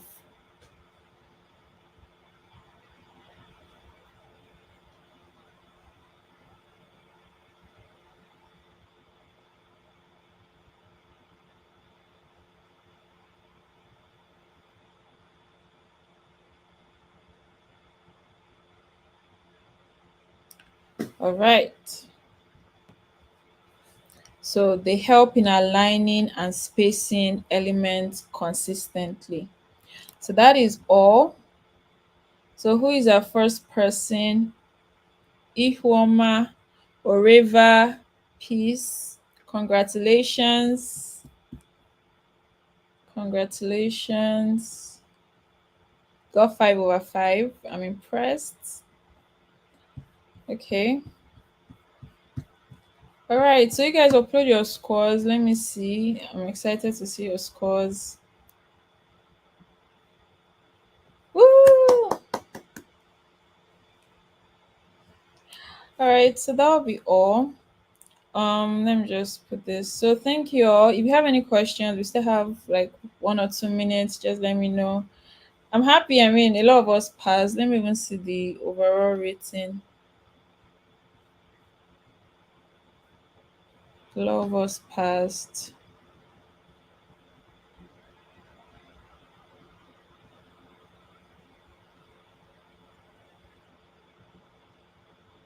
Well done, well done, well done. If there's any question you had an issue with, just let me know before we call it a night.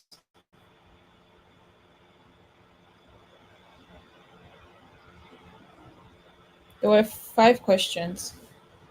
4/5. People that scored 4/5, which one did you find hard?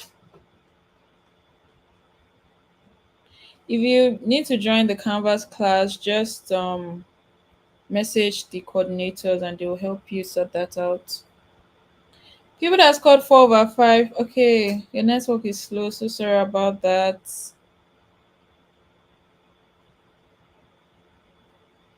Maybe you missed one, that's why it's 2/5. Woo!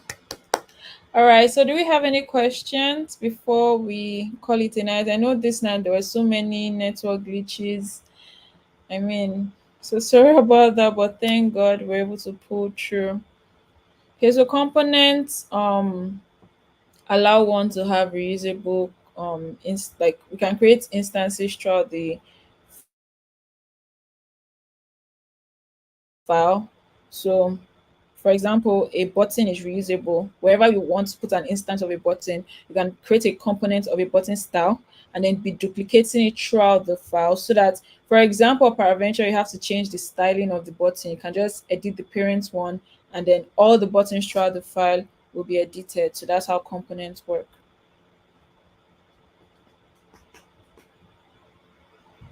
Okay, number one, let me see. Number one, what's the purpose of wireframing in UI design? So maybe I should have put low fidelity wireframe, but it's basically to understand like know before you put all the design elements or design features like color and the rest, you want to have an idea of how it would look like. So that's where the wireframing comes in, or the low fidelity wireframing comes in. That's why you sketch. So you even know, okay, this is what it will look like, and then I can now add more details and have like a proper design. All right, all right. Thank you all so much. Yeah, so sorry. It's a time, like it's a real time quiz. On Friday, I think I'll be giving you guys a proper assignment, though we'll still probably have the quiz. So it's a real time quiz. Everybody's answering it at the same time. So it's not like you answer at your own time. Everybody's answering at the same time. So that's for the Slido. So we all join together and we all finish together. If it was difficult to mark attendance, please message the coordinators to be able to do that. The attendance is very important.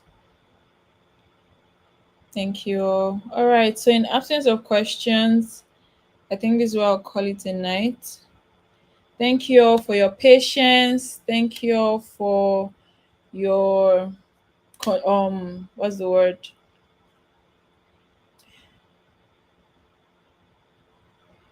For working with me, for being easy to work with, for your cooperation. Thank you all for your cooperation. All right. So, good night and God bless you.